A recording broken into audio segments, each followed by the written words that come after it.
If someone tells you that 2025 wasn't a great year for movies, you can pretty much swear off their opinion on anything altogether. 2025 blessed us with so many fantastic films, from the small and independent to the big and bombastic. It was a year of genre films claiming dominance, well-established directors proving they still got the sauce, and under the radar films many audiences might not have seen but deserve to make a huge splash. So following my list of the top 10 worst movies of 2025, let's put out some twofold positivity with what I found to be the top 20 films I saw this year. If there's a film on here I missed, chances are I might not have seen it, so be sure to recommend me any omissions. But if you want to see how every movie I saw this year ranked against one another, I do have a list of those over on my blog that you can check out when you finish up here. And before we get into the list, let's talk about some honorable mentions. Great films that just barely missed out on the top 20. Films like the dark and uncomfortably humorous Sorry Baby and Begonia, the high-octane and hilarious Caught Stealing and One of Them Days, and the somber but somewhat uplifting Life of Chuck and On Becoming a Guinea Fowl.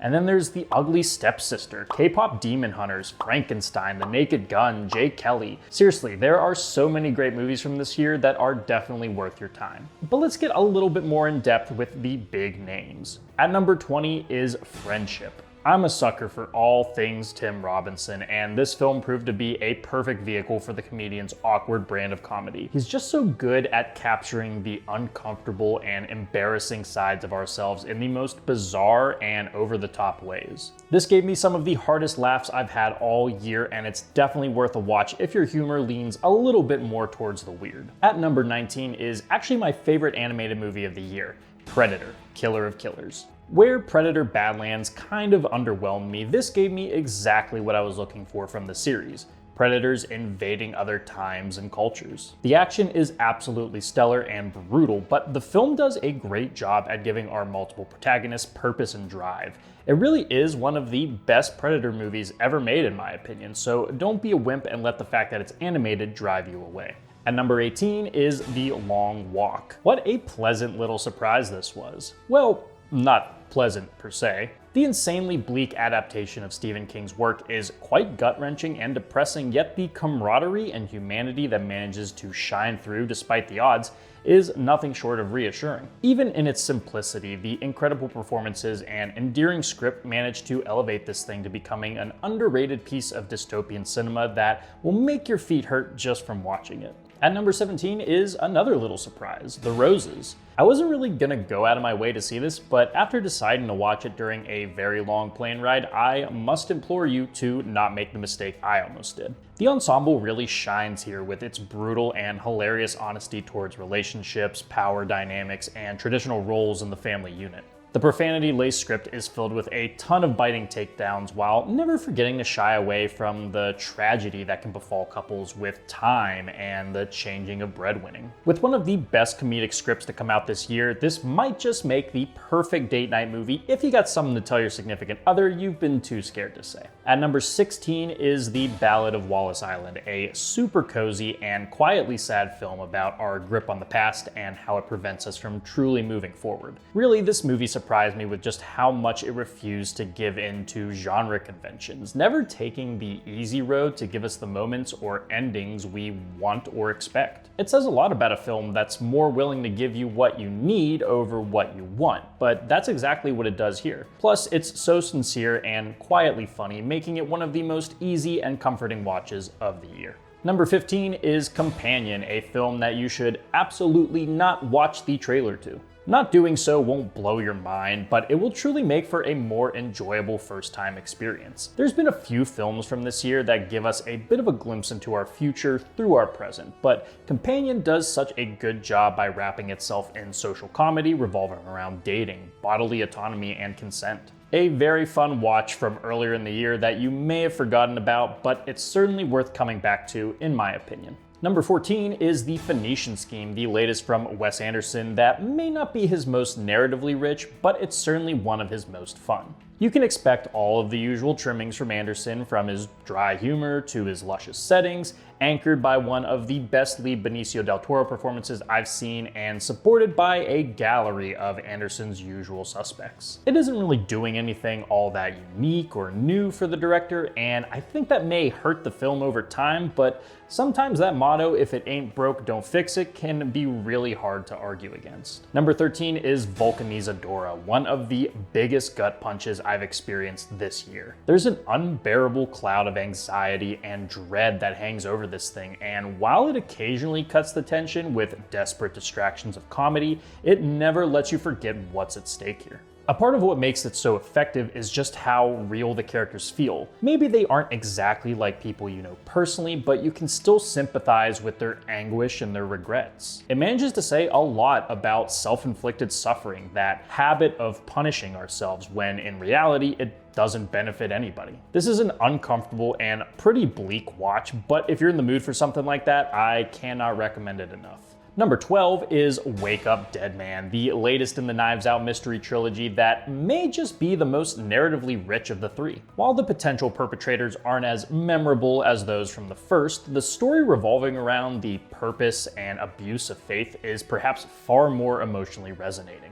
Rian Johnson's own beliefs and thoughts bleed through the page, making this perhaps the most personal of the three, and I think that goes a long way. Plus, it's got one of the most out there and insane mysteries concocted by Johnson yet. And while it may be a bit too whining at times, where it ends up still manages to be narratively and emotionally satisfying. It's everything you could want in a mystery and then some. And if Netflix doesn't give his films more theatrical releases, you go to hell before you die. And just barely missing out on the top 10 is the most recent film on this list, Marty Supreme. Josh Safdie continues his obsession with self-destructive odysseys by going big and all out with this globe-trotting tale of a man wanting to be the best ping pong player in the world. But this is no sports biopic, this is a anxiety-laced farce that continues to be made worse and worse thanks to the overconfidence and narcissism of its protagonist, which felt expressly written for the talents of Timothée Chalamet. What Safdie and Chalamet do here is nothing short of impressive, perfectly nailing the kind of character who only makes things worse, yet you still want to see him succeed, oddly enough. At times, the constant misfortune can get quite tiring, especially with that runtime, but this wired and crazy story makes no intentions of slowing down, and I gotta respect it for that. A great film, but let's get into the ones that stole my heart this year as we enter our top 10. Super Spy. And number 10 is easily one of the tightest, intentional, and alluring films to come from this year, Black Bag. Steven Soderbergh has been proving time and time again how much he can accomplish with so little, like this year's Presence. And there's no better example of this talent than Black Bag, which manages to be a thrilling and erotic tale of deceit, lies, and how you just want to kill your dinner party guests sometimes. Michael Fassbender and Cate Blanchett make for quite the scintillating couple, pushing boundaries of loyalty and honesty to its tearing point as the question of alliance to love or country constantly war with one another. And like I said, there's no fat on this script either, just lean, prime meat that's easy to sink your teeth into. Every conversation feels like a dissection, and every character has something to hide, and the manner in which things get unfurled and brought into the light is so tantalizing and intriguing. It's exactly the kind of stuff the best spy thrillers thrive off of. It's sexy, it's deceptive, and it's a hell of a lot of fun. It's kind of got me thinking of just throwing a gun on the dinner table at my next party and seeing what happens, honestly. I'm seeing double here. 4 Crusties. This film was one of the year's earliest releases, and I do fear that the hype and anticipation surrounding this director's newest work created an air of expectation it was doomed to never meet. With that being said, I really enjoyed Mickey 17, the latest film from class warfare specialist Bong Joon-ho. Sure, it may not be as nuanced or poetic as greatest movie of all time, Parasite, but Bong is more than happy to do away with subtleties and hit us with a big and loud sci-fi social commentary that absolutely rocks. It's been a great year for twin movies, and we mustn't forget that Robert Pattinson is in that conversation too. He's so good at injecting subtle and specific quirks into his different Mickeys that makes them easily identifiable despite looking the exact same. And we get another little funny voice out of him, which is always something. Like I said, the film is far more in your face with the commentary this time around, crafting a bleak sci-fi dystopia where the rich thrive off of the disposables. But Bong makes up for the lack of subtleties by making this a well-designed, incredibly fun tale that still finds ways to be poignant with a subject matter the director has delved into countless times. The familiarity doesn't come devoid of passion, and I'm passionate about reminding you that this movie is still out there and is absolutely worth a watch. Run, boy, run. I was so happy to step back and take a look at my list and see how much horror has dominated this year. And you can't really talk about that horror hype train without bringing up Weapons, one of the most surprising films of the year for me. Not so much in its plot, but in its execution. It's one of those things that when you look at it in a vacuum, you think it can't possibly work. And yet Zach Cregger has seemingly struck gold with a film that questions just how funny you can make a supernatural drama without it going into full comedy territory. It's a thin line to tread, but somehow he manages it. The disappearing children plot is incredibly somber, both because of how it's treated by the actors, but also because of how it echoes an unfortunate byproduct of the modern day. There's a hopelessness and confusion that comes with such an event where everyone is looking to point a finger rather than look at the bigger picture of how we got here. The bigger picture being a witch, but you know, look at the subtext. But simultaneously, this ends up being a very funny film that knows exactly when comedy is needed to either diffuse a tense moment or give a satisfying, crowd-pleasing moment. And despite the film turning into glorified slapstick at points, it's never clashing thematically all too much. The stakes still remain serious, but it lets you laugh when a bleak story like this might not usually let you. And I still think there's a lot more to unpack underneath the obvious metaphors, like corruption through consumption, or the role that parenting your child plays in strengthening your community. But at the end of the day, if you're just looking for a fun and spooky film, you're not going to find much better from this year than this. Life's but a walking shadow. To delve into any of the works of the Bard in an attempt to recontextualize or reevaluate his work is a daunting task. But man, does it feel good to be a long-standing Chloe Zhao truther. Hamnet is surrounded by big emotions that, in a lesser director's hands, could come off as manipulative or really pining for that Oscar, but I don't believe that's the case here. There is no heartbreak without heart, which I think is something these family tragedy films tend to forget. They think it's enough to flashbang you with it because these moments are objectively sad, but it ultimately just comes off as lazy. Hamnet rectifies this by putting actual development and depth in both the expendables and those who will suffer to tell their stories long after. Maybe not enough depth at times, but just enough to make the tragedy feel like a personal loss rather than just a narrative tool. There's a genuine tenderness inside these emotions, even the ones that are laced with anger and confusion.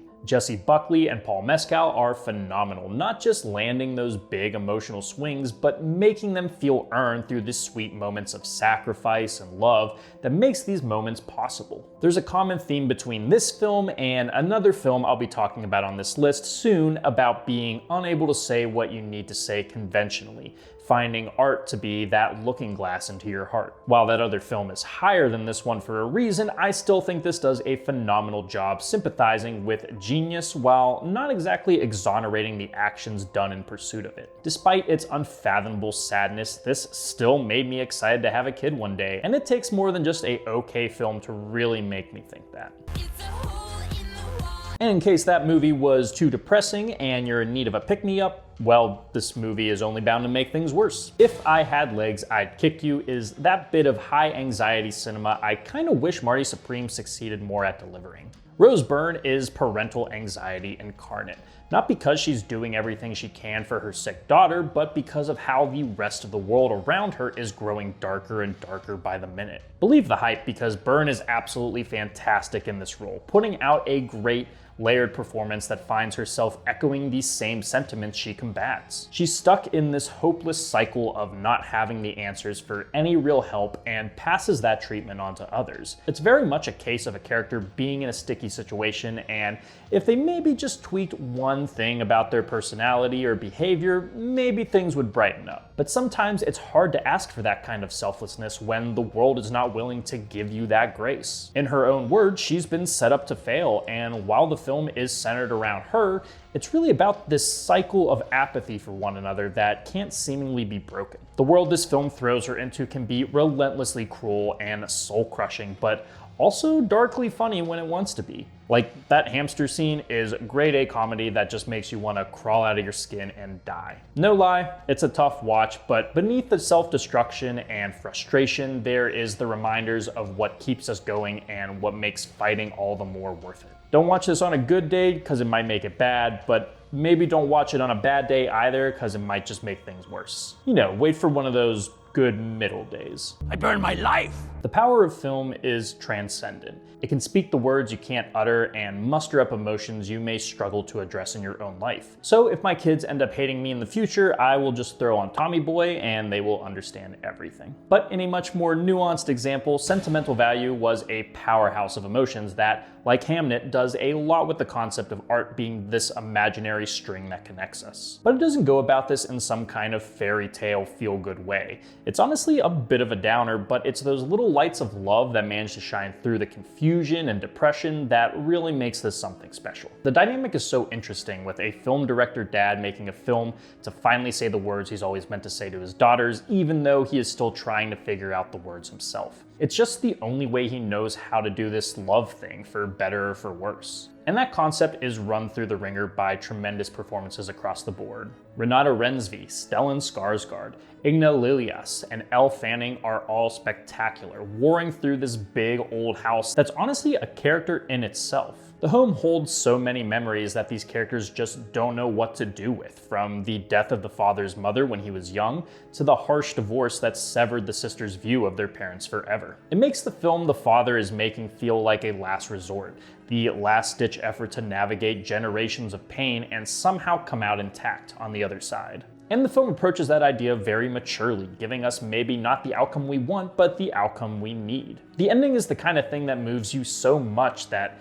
yeah, the dad probably has a point about the language of film. Quietly somber, but ever so moving, let it be a reminder that the time to say the things you need to say is yesterday.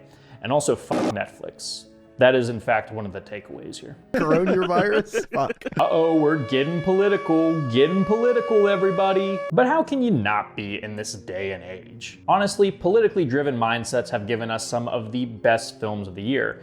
And sorry if this pisses you off, snowflakes, but Eddington is one of those movies. This had to be one of the most divisive movies of the year, and luckily I found myself on the side of loving it. But to be fair, it doesn't do the best job at winning people over. Its politics are prickly, and it can often feel like it's exerting more energy into targeting well-meaning, if occasionally misguided mindsets. But I think it's all part of the absurdist world Ari Aster is building. By using the backdrop of the 2020 pandemic, Aster has crafted a fever dream of a Western that hilariously reflects one of the darkest periods in many of our lives. It tackles the spread of misinformation, the low self-esteem that drives people to do terrible things, and the abuse that can unfold when power is given to the wrong people. Joaquin Phoenix plays a despicable but kind of sympathetic sheriff whose whole life is falling apart and he needs to reaffirm his purpose in life, which is essentially playing out a right-wing power fantasy. Phoenix does an exceptional job at making Joe infuriating to follow,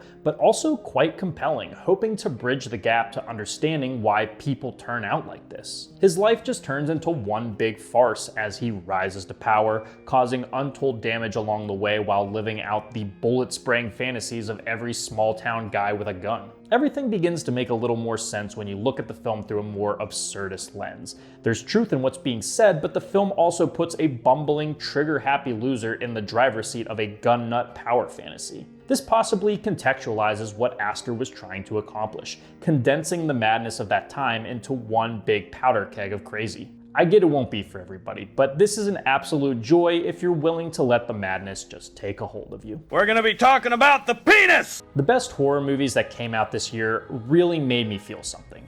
Like, really feel something other than just disgust or the need to piss my pants. And one of those horror movies is 28 Years Later, which ended up being one of the biggest surprises of the year for me.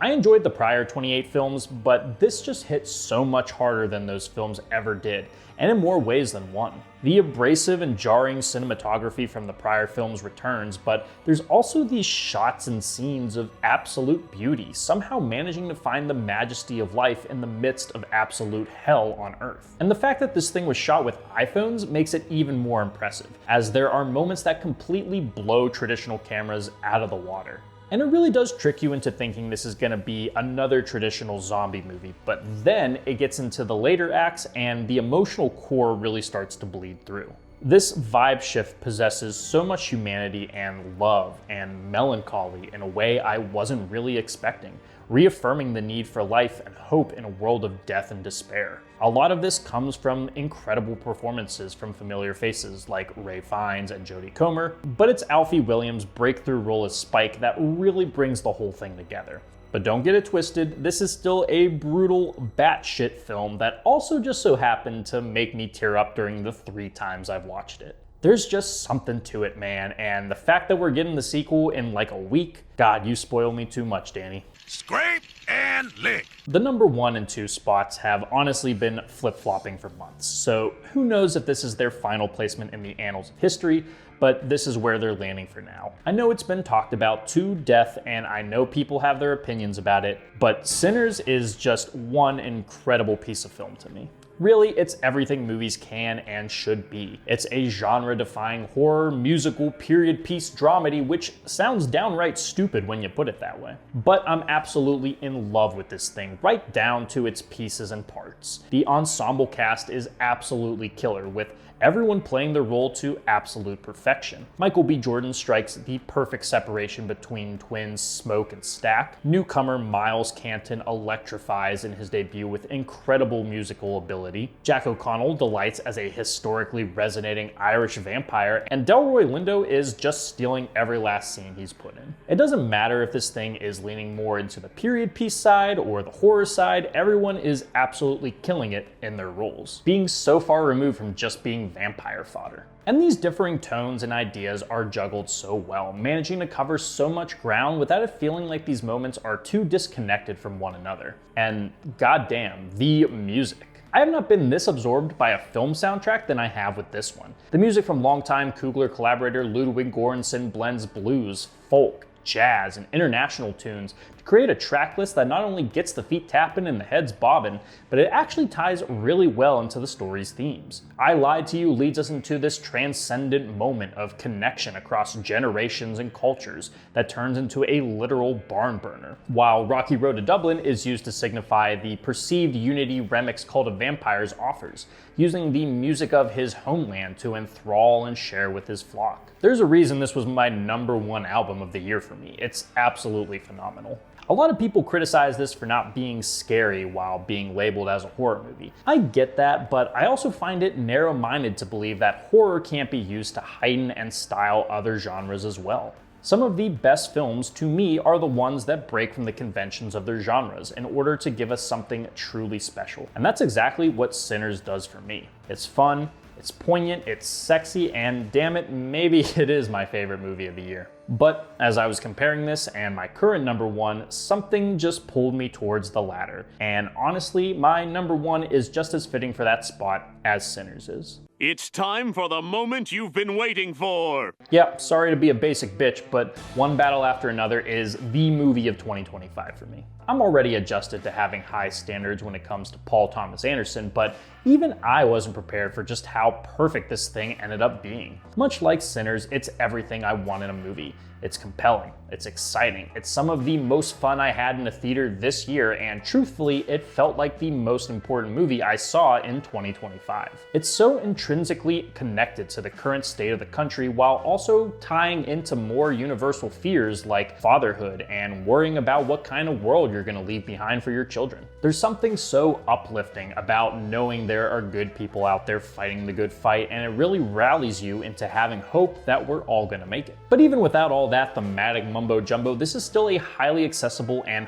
highly entertaining thrill ride that I think will resonate with more audiences than you would think. Despite its serious socio-political themes, this thing is a glorified slapstick comedy at times, led by a pathetic as ever Leonardo DiCaprio. My favorite type of DiCaprio performance. His performance as Bob is just so damn hysterical, caught in this never-ending panic attack of worrying if he screwed everything up and if it's too late to fix it. And then right on his heels is Sean Penn as Colonel Lockjaw, possibly the greatest supporting performance of the year and one of the best movie villains in recent memory. This guy wins the award for most fucker, just being a downright loathsome man that actually has a few layers to him that, like the rest of the film, reflects a very particular corner of the US's current zeitgeist. And the rest of the cast, Benicio del Toro, Regina Hall, Tiana Taylor, and Chase Infinity all bring ample amounts of humanity, humor, and emotion to the table. And at 3 hours, you never really feel the weight of time because this thing just blasts ahead at breakneck speeds, never slowing down for a second. If it's not thrilling you with a chase or a shootout, it's making you cry from laughing with the Christmas Adventurers Club or Bob falling off a roof. It takes a lot to be this entertaining and yet still so poignant, and you may find no better example of that combo than with One Battle After Another, my favorite film of 2025. Good God, we're done. If you're still here, firstly, I want to thank you for watching the video. If you've been watching for a while, I want to be a little candid with you. I don't really know what this channel is going to totally look like yet going into 2026. The YouTube algorithm has kind of completely cut the legs out from under this channel's growth, and if I'm being honest, it's been super discouraging to continue at the pace I've been going. But I love this channel, I love what I do here, and I don't want to completely change this just to get more views and appeal to the algorithm better. That being said, I do want to try some new things, mostly involving reviewing some older movies, and maybe even putting it to the audience every month to pick a movie for me to review and make a cocktail for. Seriously, if you have any ideas about what you want to see from this channel, please let me know. While I figure that out, I'm gonna go detox during dry January, so expect a few reviews here and there until February brings us back to the cocktails. So once again, if you enjoyed the video, it would mean the world to me if you could leave a like and subscribe if you haven't already, and I cannot wait to see you again in the next one.